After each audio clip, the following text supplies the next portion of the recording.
Ndabasuhuje cyane.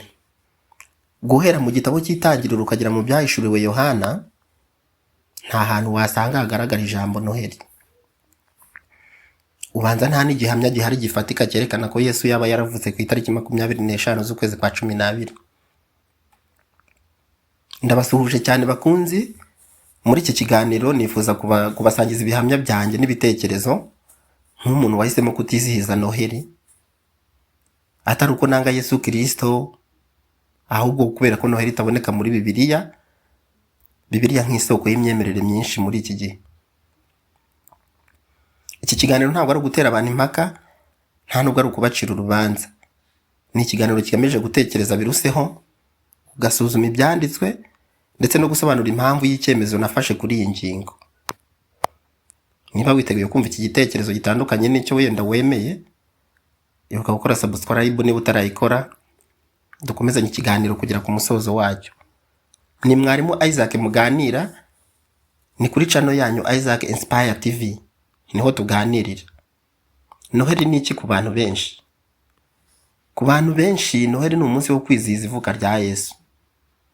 Ni umunsi w'ibyishimo kuri bo, guhana impano zitandukanye, imiryango irahura ikaganira ikishima, ikishimira isabukuru y'umucunguzi wabo. Gusa gucungurwa kw'abantu nk'inyoko ntabwo gusobanurwa n'ivuka rya Yesu, kurushaho gusobanurwa n'urupfu rwa Yesu kurenza kuvuka kwe. Nanjye nakuze nizihiza Noheli cyane. Ntabwo nigeze mbaza inkomoko yayo, nta nubwo nabajije aho yaturutse muri rusange, kuko nabyumvaga mu muryango, mu nsengero zitandukanye hadukikije, no mu mico ya sosiyete zitandukanye. Twakuze tutabaza ngo kuki. Ariko kubera ko imiryango yose ishingiye ku myemerere ifata Bibiliya nk'inkomoko y'ibyo yigisha abayoboke bayo, niyo mpamvu baba abakristo, abayisilamu, abayuda ndetse n'abandi, usanga imyemerere yabo ifite inkomoko imwe yo kwemera. Nibyo inkomoko nyinshi, inkomoko y'imyemerere ku madini menshi ni Bibiliya. Ikizabikubwira ko bose bafite inkomoko imwe, nuko uzasanga umukristo witwa Isaac, uzasanga umuyisilamu yitwa Isiyaka. Ndamutse mpinduye idini nkaba umusilamu, uramutse unyise Isaac aho kunyita Isiyaka, menya tutamerana neza kuri iyi ngingo. Uzasanga umukristo witwa Ismael, umuyisilamu yitwa Ishimayel. Abrahamu nk'umukristo azitwa Ibrahimu nk'umuyisilamu. Aya madini yombi ari mu afite abayoboke benshi ku isi yose muri iki gihe. Ariyo mpamvu nubwo wasanga hari abafite imyemerere, ariko hari utuntu dutoya tugenda dutandukanye imyemerere, ariko uzasanga isoko y'imyemerere ari imwe, ituruka ahantu hamwe, kandi ntabwo ari kure ya Bibiliya cyangwa se Korowani cyangwa izindi nyandiko zifitanye isano n'ibi bitabo byombi uko mbivuze. Nyuma yo kwizihiza Noheli igihe kirekire ntazi inkomoko yayo, natangiye kwibaza ibibazo bitandukanye. Ese bidukora bifite inkomoko muri Bibiliya cyangwa nibo bifite ishingiro? Iyo mba nzi gusoma Korowani wenda nayo nari kuyisoma nkareba iki bivugaho, kuko na ba nyiri Korowani bafite uko bemera Yesu nk'umukiza, bafite uko bemera Yesu mu buryo bwabo. Nibyo n'abasoma Korowani akenshi ni abasilamu, bafite uko bemera Yesu mu buryo bwabo. Nubwo batamwemera nk'umwami n'umukiza, ariko bafite uko bamwemera kandi baramuzi. Icyatumye ntangira gushidikanya, natangiye gusoma Bibiliya nshishikaye, nshaka kumenya neza inkomoko y'ibyo twizera. Natangiye kwibaza ibibazo bikurikira: ni hehe muri Bibiliya handitse ko Yesu yaba yaravutse ku itariki 25 Ukuboza cyangwa se 25 z'ukwa 12? Ni hehe Yesu cyangwa intumwa ze bigeze bategeka kwizihiza ivuka rya Yesu? Ni iyihe minsi Bibiliya itegeka kwizihiza? Yego, byinshi tukurikira mu bijyanye n'imyemerere, inkomoko yabyo ni Bibiliya. Niba bitari muri Bibiliya, indi nkomoko yabyo ntago nyizi, kandi akenshi imyemerere nyine nk'uko twabivuze ifatira kuri Bibiliya. Iba itabafatira kuri Bibiliya, bishobora kuba ari ibihimbano by'abantu. Icyanshobeye cyane nuko Bibiliya yo ivuga ku rupfu rwa Yesu Kristo kurusha ivuka rye. Yego nibyo, urupfu rwa Yesu nirwo rufite igisobanuro gihambaye kurenza kuvuka kwe. Yesu yadusabye kwibuka urupfu rwe, ntabwo yigeze adusaba kwibuka ivuka rye. Asangira bwa nyuma n'abigishwa be bya Pasika, mbere gato y'uko afatwa akabambwa ku musaraba ndetse akawupfiraho, yabwiye abigishwa bati, ibi mujye mubikora munyibuka. Iyo usomye muri Luka igice cya 22 umurongo wa 19 kugera umurongo wa 20, uhasanga amagambo avuga ateye nk'aya ngaya ngo mujye mubikora munyibuka, mujye mubikora munyibuka. Yavugaga kurya umutsima, uyu mutsima ushushanya umubiri we wari ugiye gutambirwa abantu nk'inyoko, ndetse yavugaga umutobe w'imizabibu ushushanya amaraso yendaga kumena kubwo gucungura abantu nk'inyoko. Yego, umubiri wa Kristo n'amaraso ye bifite igisobanuro mu gucungurwa kw'inyoko muntu.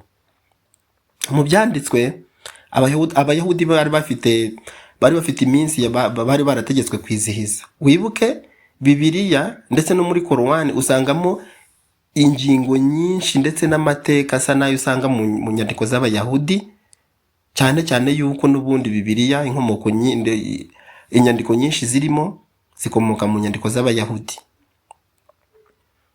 Nubwo bari bafite iminsi bategetswe kwizihiza, nta na hamwe tujya tubona umunsi wa Noheli. Icyongeye, abakristo ba mbere bafatiye ku ntumwa za Yesu Kristo, nta hantu na hamwe bigeze bizihiza Noheli. Ugiye kuri ba Paulo, ba Petero, ba Yohana, ukajya kuri ba Stefano, abo bose iyo ugiye mu gitabo cy'ibyakozwe n'intumwa, nta hantu na hamwe usanga itorero rya mbere rifatiye ku ntumwa ryarigeze byizihiza Noheli. Ahubwo Noheli yatangiye kwizihizwa nyuma y'imyaka myinshi cyane ubukristo bubayeho, ishyirwaho n'abantu ubwabo, ntabwo ari itegeko rya Bibiliya kuko ntaho tubisanga muri Bibiliya. Ibyo byatuma twibaza, bitese kwizihiza Noheli mu izina ry'ubukristo kandi ubukristo bukagira inkomoko muri Bibiliya, twaba dukwiye gukomeza kwizihiza ikintu kidafite ishingiro ryo mu ijambo ry'Imana ariyo Bibiliya? Icyemezo wafata n'impamvu yacyo wagifata nyuma yo gusenga no gusoma no gutekereza ku byo twizera. Gusa jewe nafashe icyemezo cyo kutizihiza Noheli. Impamvu nuko nshaka kuyoborwa na Bibiliya aho kuyoborwa n'umuco w'abantu. Sinshaka kongeraho agakeregeshwa na gatoya kanje nk'umuntu, nkakongera ku by'Imana yategetse nk'aho yaba yarabyibagiwe kubitwibutsa. Iyo ibona biri ngombwa yari kubitegeka mu ijambo nk'uko yategetse n'indi minsi yo kwizihizwa. Nshaka kugaragaza urukundo rwanjye kuri Kristo buri munsi, atari rimwe mu mwaka, umunsi umwe ku itariki 25 z'ukwezi kwa 12. Ibi ntabwo bivuze ko nanga Yesu n'ivuka rye, oya, kuko kuvuka kwe ubusanzwe kwabereye isi yose umugisha. Ntabwo nanga abantu bizihiza Noheli kuko ni abantu nkanjye nk'inyoko. Ndabakunda cyane, nkabakunda nk'abantu dusangiye kuramba no kuramuka. Ahubwo ni amahitamo yanjye kubera impamvu nababwiye, nshingiye ku myizerere yanjye no kwemera Bibiliya nk'inkomoko y'imyemerere abenshi kandi nyine bavuga yuko nabo bemera. Abenshi mu bizera, abigisha uzasanga bigisha kandi bafatiye kuri Bibiliya bavuga yuko ibyo bigisha bikomoka mu ijambo ry'Imana ariyo Bibiliya. Gusa nzi ko hari abantu benshi bizihiza Noheli n'umutima mwiza, bakabikorana urukundo, gutanga impano zitandukanye, ndetse bakanibuka Yesu nk'uwabavukiye, ariko cyane bakakwiye kongeraho yuko yanabapfiriye, byarushaho kububaka biruseho.